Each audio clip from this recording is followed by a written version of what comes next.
Récemment, on vous a demandé quel sujet vous aimeriez qu'on traite et l'une de vos réponses a été les relations à distance.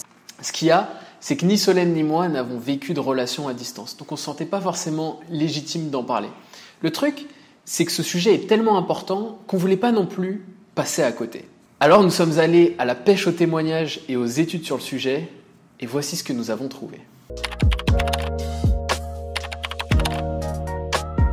Et s'il y a bien une chose qu'on a retenue sur les relations à distance, c'est qu'elles sont dures. Le fait d'être à distance de son partenaire peut entraîner anxiété, stress et le manque. Dans une étude réalisée récemment sur 1000 sujets en Amérique, les chercheurs ont listé le top 8 des plus grandes difficultés d'une relation à distance. Et les 3 premiers, les voici. Manque d'intimité physique. Deuxièmement, la peur que notre partenaire rencontre quelqu'un d'autre. Et troisièmement, le sentiment de solitude.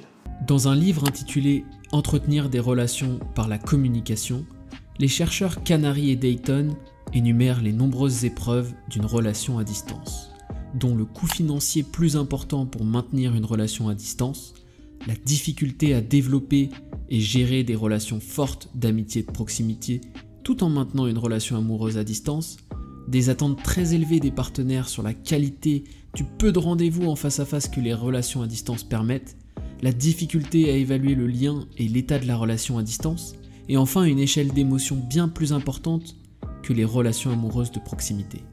On a d'ailleurs récolté un témoignage sur ce sujet qui le résume assez bien. Le plus dur dans une relation à distance, c'est le manque de proximité et de contact. Au-delà du sexe, ne pas pouvoir se tenir la main, se regarder face à face, c'est vraiment les moments de proximité qui manquent. Ne pas être à côté de la personne, c'est dur. Dans un moment de peine, tu ne peux pas le ou la prendre dans les bras. Si il, elle est heureux, tu te dis que ce n'est pas grâce à toi. Mais la difficulté en vaut la peine. Contre toute attente, les études montrent que les relations à distance sont souvent plus fortes et plus saines. En effet, dans la même étude aux États-Unis, plus d'un interrogé sur 2 considère que son temps à distance de son partenaire l'a au contraire rapproché plus qu'éloigné. Les relations à distance sont souvent chargées de beaucoup d'émotions. Et contrairement aux relations de proximité, il n'y a pas de sentiment de confort qui s'installe. À distance, vous développez une grande force émotionnelle et apprenez à travailler sur l'avenir qui vous convient, et ce, peu importe l'opinion des autres. Donc dans nos témoignages, on a pu différencier 2 types de relations à distance. Donc il faut faire la différence entre une relation qui est vouée à être à distance parce que les 2 personnes sont d'origine de 2 pays différents ou de 2 villes différentes. D'ailleurs, peut-être un point que vous ne savez pas, les chercheurs désignent une relation à distance avec plus de 200 km qui vous séparent. Il y a aussi les relations qui le deviennent et qui sont sûrement le plus dures parce qu'on n'est pas forcément préparé à l'être et qu'on n'est pas habitué à vivre l'un sans l'autre. Avant de se lancer dans une relation à distance, il y a un gros travail à faire sur soi-même.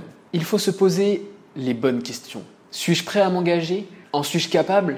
Il ne faut pas avoir peur d'admettre que l'on n'est pas prêt à vivre une relation à distance, plutôt de dire qu'on l'est et finalement blesser son partenaire. Il faut savoir qu'une relation à distance demande beaucoup de maturité, de rigueur et d'investissement. Comme toutes les relations.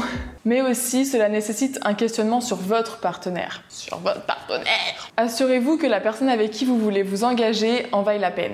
Il doit y avoir une vraie connexion, de vrais sentiments et pas juste avoir l'envie de parler à quelqu'un parce qu'on se sent seul. Pensez-vous que votre partenaire sera loyal et fidèle ? C'est vraiment des questions qu'il faut se poser avant d'entamer une relation à distance. À garder en tête, pour qu'une relation à distance fonctionne, il faut qu'elle soit choisie et non pas subie. Il faut toujours garder confiance en sa décision et ne jamais en douter. Alors quand vous êtes sûr que vous êtes prêt pour une relation à distance et que votre partenaire est le bon, voici quelques tips qui devraient vous aider. Premièrement, annoncer ses valeurs dès le début de la relation. Il faut vraiment connaître et exprimer ses attentes envers notre partenaire et ne pas hésiter à en parler plusieurs fois. Pour justifier ses propos, on peut s'appuyer sur le discours de Dargi, une doctorante en psychologie clinique de l'université Queen. Déterminer les besoins et les envies de chaque partenaire dès le début de la relation. Tenter de répondre à ses besoins du mieux possible et donner des feedbacks réguliers sur les besoins qui ne sont pas encore satisfaits. N'hésitez pas à partager avec votre partenaire à quel point l'honnêteté, la confiance et la loyauté sont importants pour vous. Pour être épanoui dans une relation, à distance ou non, vous le savez, la communication est la clé. Mais d'autant plus quand des centaines de kilomètres vous séparent. Deuxièmement, instaurer des règles. Bien que ce mot puisse faire peur, se fixer des règles est indispensable pour réussir à garder le contact. La régularité est essentielle. S'envoyer des textos et s'appeler aux heures sur lesquelles vous vous êtes engagé peut définir si votre relation va fonctionner ou s'écrouler. Évidemment, tout le monde veut que les choses soient imprévisibles et spontanées, mais des horaires fixes sont la seule vraie façon pour que la communication marche vraiment dans votre couple. Troisièmement, créer des moments et des surprises pour garder la flamme. Comme par exemple s'envoyer des cadeaux, il suffit pas de grand chose, juste de bonnes attentions. Sinon, on a aussi eu un témoignage d'une personne qui nous a dit que le fait de changer un moyen de communication, par exemple de passer d'un texto à une lettre ou même du jour au lendemain de recevoir un email, ça peut faire la différence. Faire aussi une compilation de vidéos de petits moments de la journée peut raviver la flamme dans le couple. On peut utiliser par exemple Snapchat, c'est bien pour tout filmer genre. Trop souvent, on se dit « c'est à distance, alors je fais ma vie », mais pas du tout. Il faut garder le confort et les attentions comme si l'on était l'un avec l'autre, tout en sachant qu'il y a des restrictions à la relation. Quatrièmement, communiquez beaucoup. Afin de bâtir la confiance dans votre couple, et principalement à distance, il faut aborder tous les sujets en toute honnêteté. Quand tout est mis sur le tapis, il n'y a plus de place pour le doute. Soyez sincère si quelque chose s'est passé, comme flirter avec quelqu'un d'autre. Ça peut être dur à entendre pour votre partenaire, mais c'est la meilleure chose à faire. Cinquièmement, profitez de la distance pour se rapprocher. Être dans une relation à distance signifie avoir à communiquer avec son partenaire par internet beaucoup plus souvent que quand on est à proximité.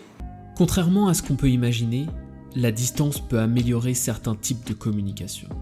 Une étude réalisée en 2013 par des chercheurs de l'université Cornell et de la City University à Hong Kong a révélé que la distance peut favoriser l'intimité au sein du couple. En analysant les SMS, les appels téléphoniques, les chats vidéo et autres communications avec leurs partenaires, les chercheurs ont constaté que les couples éloignés se sentaient plus intimes que les couples géographiquement proches. En partie parce que les couples à distance se révélaient davantage sur eux-mêmes dans leurs interactions. Ce qui est compliqué dans une relation à distance, c'est qu'il y a des personnes qui sont plus à l'aise pour communiquer verbalement, d'autres qui sont plus à l'aise pour communiquer à l'écrit, d'autres qui sont plus à l'aise en communiquant avec le regard. Ce qui est compliqué justement dans une relation à distance, c'est qu'il n'y a pas 10 000 moyens de communication, c'est essentiellement les mots et l'écrit. Donc si vous avez du mal à exprimer vos sentiments et vos émotions verbalement, il ne faut pas hésiter à le dire à votre partenaire pour pas qu'il ou elle pense que vous êtes complètement désintéressé de la relation. Selon Vinita Mehta, une psychologue clinicienne et écrivaine basée à Washington, il semblerait que les relations à distance imposent une plus grande communication et donc une communication plus profonde. Si vous vivez dans la même zone géographique, vous pouvez rester en surface et peut-être ne jamais avoir l'occasion de faire vraiment connaissance avec votre partenaire. Mais la distance, à cause de la barrière géographique, force une communication très profonde.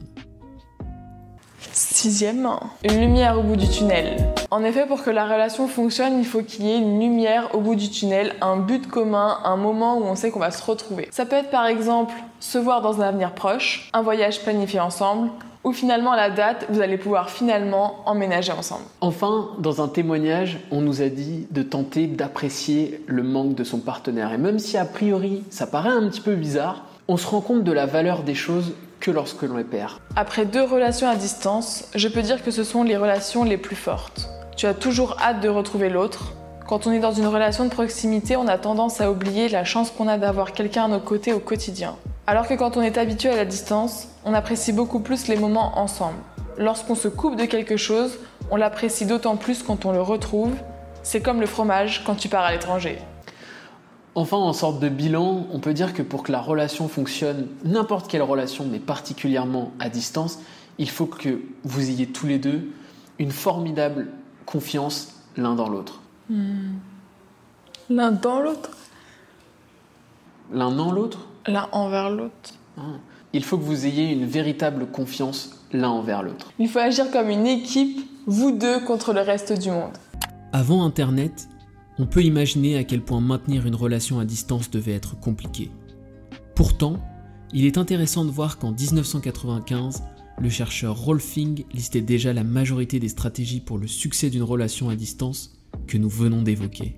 Le fait de diversifier au maximum les moyens de communication, discuter des attentes respectives et des règles fondamentales de la relation, utiliser le temps en face à bon escient en priorisant au maximum l'affection, être ouvert et honnête avec son partenaire, développer et maintenir une grande confiance au sein du couple, et enfin se concentrer sur les aspects positifs de la relation à distance.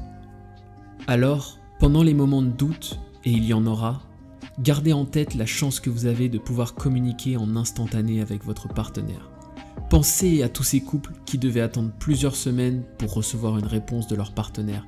Et parfois même se rendent compte, peut-être 1 voire 2 mois après, que leur partenaire les avait largués. Et si jamais la relation devait se terminer pour X ou Y raison, essayez de voir les leçons que vous pouvez en tirer. Vous serez un bien meilleur partenaire pour votre prochaine relation.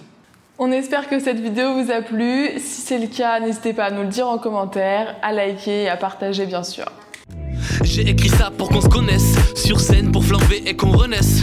Tu peux aussi mettre ça si tu veux dans tes oreilles. C'est pour moi c'est gratuit, tu peux garder ton oseille. J'aurais pu faire ce son sur elle, une relation exceptionnelle. Et ouais, la musique m'a attrapé dans ses filets. Si tu la vois, ne la laisse pas filer. Le son, un sentiment qui n'a pas d'égal.